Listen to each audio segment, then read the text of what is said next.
Hey everyone, and welcome back to the channel.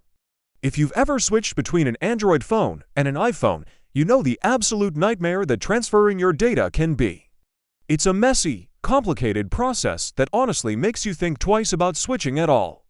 Well, get ready for some amazing news, because that's all about to change. It looks like Apple and Google, two of the biggest rivals in tech, are finally teaming up to make our lives easier.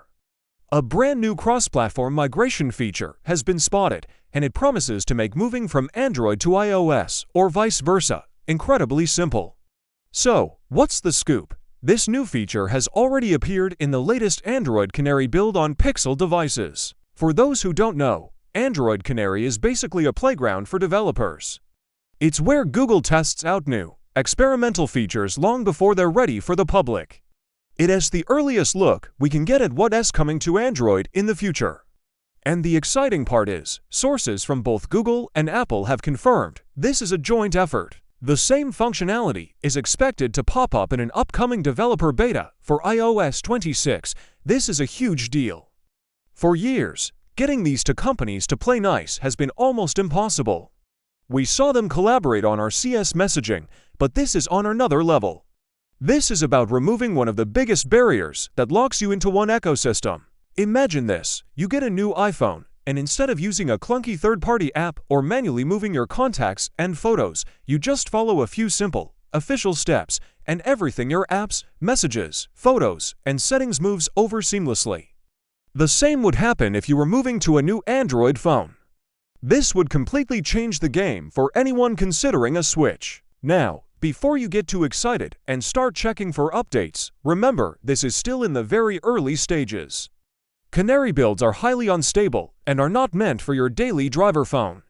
They're for developers to test and provide feedback.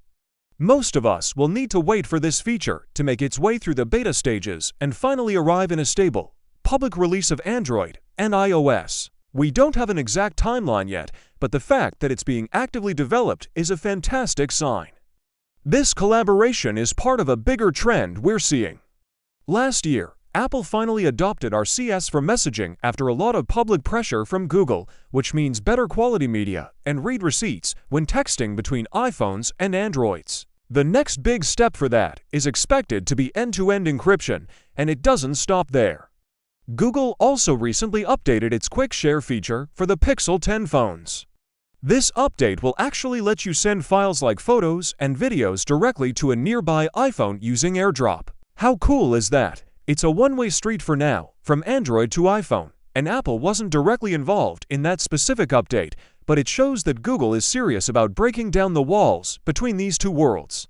So, what does all this mean for you? It means more freedom. It means you can choose the phone you actually want, based on its features, camera, and price, without being held hostage by your data.